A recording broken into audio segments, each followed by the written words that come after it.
Hello student, welcome to extraordinary education. आज हम पढ़ेंगे फिज़िक्स बीएससी फर्स्ट ईयर का। फिज़िक्स के अंदर दो पार्ट है, पेपर फर्स्ट और पेपर सेकंड। तो आज हम स्टार्ट करेंगे paper first, unit first, mathematical physics. इस यूनिट में 6 इंपॉर्टेंट डेरिवेशन है। उसको सॉल्व करने के लिए बेसिक टर्म्स और फार्मूले हमको याद रहना चाहिए। तो सबसे पहले हम पढ़ेंगे सम इंपॉर्टेंट टर्म्स एंड फार्मूले। तो किसी भी क्वेश्चन को सॉल्व करने के लिए या कभी भी हमको एक वेक्टर चाहिए सॉल्व करने के लिए, तो हम सपोज करते हैं आर वेक्टर जिसकी वैल्यू होती है एक्स आई प्लस वाई जे प्लस जेड के। तो डेरिवेशन में हम सपोज करते हैं वेक्टर फील्ड जिसको हम डिनोट करेंगे ए वेक्टर से, उसकी वैल्यू हम रखेंगे ए एक्स आई प्लस ए वाई जे प्लस ए जेड के। सिमिलरली एक वेक्टर और रहता है डी आर वेक्टर जिसको हम डिफ्रेंशिएशन एंड इंटीग्रेशन में हम यूज़ करते हैं। तो उसकी वैल्यू हम रखते हैं डी एक्स आई प्लस डी वाई जे प्लस डी जेड के। वॉल्यूम को हम डिनोट करेंगे डीवी से। वॉल्यूम का फॉर्मूला रहता है length into breadth into height. तो हम यहाँ पर लेंथ, ब्रेथ और हाइट को डिनोट करेंगे डी एक्स, डी वाई और डी जेड से। सिमिलरली सरफेस एरिया को हम 3 टाइप से यहाँ पर डिनोट कर सकते हैं। सबसे पहले कर सकते हैं डी एस एक्स जिसका फॉर्मूला रहता है d y d z. X का कंपोनेंट है इसलिए उसको अदर 2 कंपोनेंट्स के फॉर्म में डिनोट करेंगे।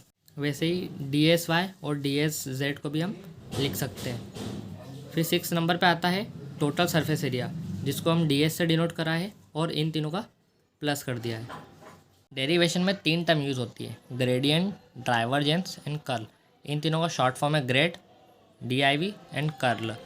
इनको ऑपरेटर बोलते हैं। इन तीनों को जो डिनोट करते हैं उल्टा ट्रायंगल से इसको डिनोट करते हैं और इसको ऑपरेटर बोलते हैं। वैसे ही ग्रेडियंट फाई लिख सकते हैं जिसको ऑपरेटर इंटू फाई लिख सकते हैं। फिर डाइवर्जेंस ऑफ वेक्टर फील्ड ए, उसको हम शॉर्ट फॉर्म में लिख सकते हैं operator into A vector. Curl of vector field को हम लिख सकते हैं ऑपरेटर इंटू ए वेक्टर।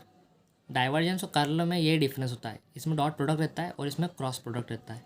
फिर आता है rate of change in x axis. X axis में कोई भी चेंज हो रहा है तो उसको हम डिनोट करते हैं डेल बाय डेल एक्स से। वैसे ही अगर वाई एक्सिस में चेंज हो रहा है तो उसको हम डिनोट करते हैं डेल बाय डेल वाई से।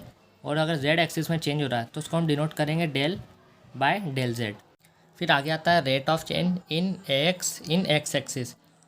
एक्स कोई कंपोनेंट है, उसको एक्स एक्सिस में अगर उसका चेंज हो रहा है तो हम उसको डिनोट करेंगे del A x by del x. वैसे ही अगर ए वाई में चेंज हो रहा है एक्स एक्सिस के अलॉन्ग तो उसको हम लिख सकते हैं del A x by del y. और अगर ए जेड में चेंज हो रहा है एक्स एक्सिस के अलॉन्ग तो उसको हम लिख सकते हैं del A Z by del Z. और ऑपरेटर का फॉर्मूला रहता है I del upon del X plus J del upon del Y plus K del upon del Z. ये ऑपरेटर का फॉर्मूला रहता है। फिर आती है स्केलर और vector quantity. Scalar quantity those physical quantity which require only magnitude not direction is called scalar quantity। ऐसी quantity जिसमें सिर्फ मैग्नीट्यूड रिक्वायर होता है, डायरेक्शन की ज़रूरत नहीं पड़ती। For example length, area and speed. Vector quantity those physical quantity which require magnitude as well as direction। ऐसी फिजिकल क्वांटिटी जिसमें मैग्नीट्यूड और डायरेक्शन दोनों लगते हैं। For example velocity, acceleration, momentum. अब आता है डॉट प्रोडक्ट ऑफ 2 वेक्टर जिसको हम स्केलर प्रोडक्ट भी बोलते हैं।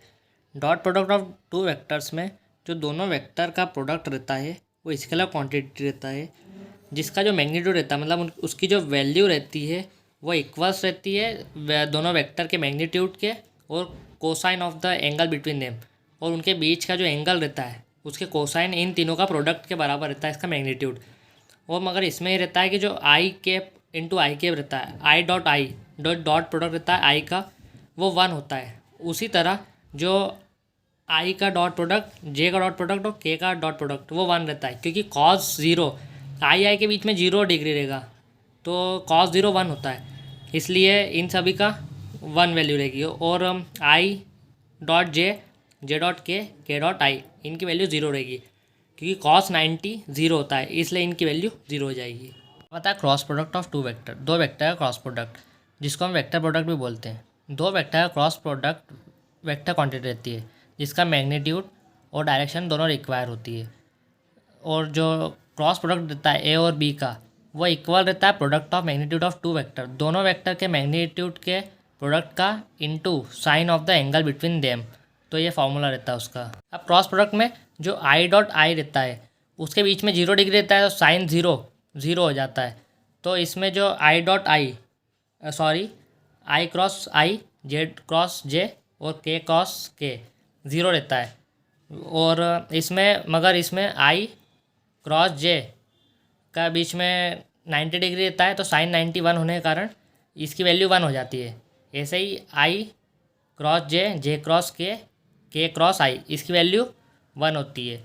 और इनका उल्टा कर दे तो इसकी वैल्यू -1 होती है। इसकी वैल्यू निकालने के लिए आप ऐसे समझिए कि ये आई जे के है। जब आई और जे का क्रॉस प्रोडक्ट होगा तो उसकी वैल्यू 1 रहेगी। फिर ये साइकिल न्यू चलेगी, फिर जे और के का क्रॉस प्रोडक्ट होगा तो उसकी वैल्यू भी 1 रहेगी। और फिर के और आई का होगा क्रॉस प्रोडक्ट तो उसकी वैल्यू 1 रहेगी। अगर इसका उल्टा होता है तो इसकी वैल्यू माइनस की आ जाएगी। वैसे ही आई जे की वैल्यू 1 होती है, जे के की वैल्यू 1 होती है और के क्रॉस आई की वैल्यू 1 होती है। इसका उल्टा करेंगे तो माइनस आ जाएगा। मुझे उम्मीद है आपको आज का लेक्चर अच्छा लगा होगा। अगले लेक्चर से हम ज़्यादा मार्क्स के क्वेश्चन कवर करेंगे।